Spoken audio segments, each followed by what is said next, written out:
யூடியூப்பில் இன்னைக்கு நிறைய மோட்டிவேஷன் ஸ்பீச் பார்க்கலாம்.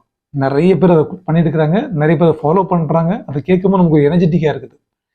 ஆங்கிலத்தில் ஒரு பழமொழி உண்டு, மோட்டிவேஷன் செய்யாததை டிசிப்ளின் செய்யும். அதாவது மோட்டிவேஷன் தர முடியாத ஒரு எனர்ஜியை டிசிப்ளினை மட்டும்தான், ஒரு வெற்றியை டிசிப்ளின் தான் தரும் அப்படின்னு ஒரு பழமொழி உண்டு.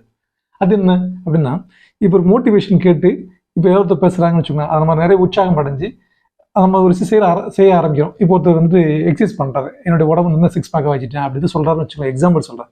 அதை அந்த கேட்டு நம்மளும் ஒரு எக்ஸசைஸ் பண்ண ஆரம்பிச்சோம் அப்படின்னாக்கா கொஞ்ச நாளைக்கு பண்ணுவோம், அதுக்கப்புறம் அதை விட்டுருவோம். ஏன்னா மோட்டிவேஷன் அப்படிங்கிறது ஒரு பைக்கை ஸ்டார்ட் பண்ணுற கீ மாதிரி தான். அது ஸ்டார்ட் பண்ணுமே தவிர அது போகணும் அப்படின்னா, நிரந்தரமாக தொடர்ந்து ஓடணும் அப்படின்னாக்கா டிசிப்ளினுங்கிற பெட்ரோல் அந்த வண்டியில் இருக்கணும்.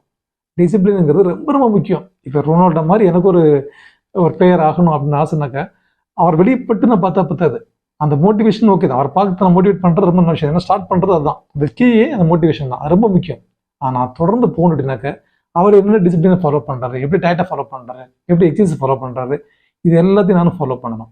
அது எதால முடியும் அப்படின்னாக்க டிசிப்ளின்ங்கிற ஒழுக்கத்தால் மட்டும்தான் முடியும். மோட்டிவேஷனை விட டிசிப்ளின் இருந்தால் மட்டும்தான் நம்ம சக்ஸஸ் ஆக முடியும்.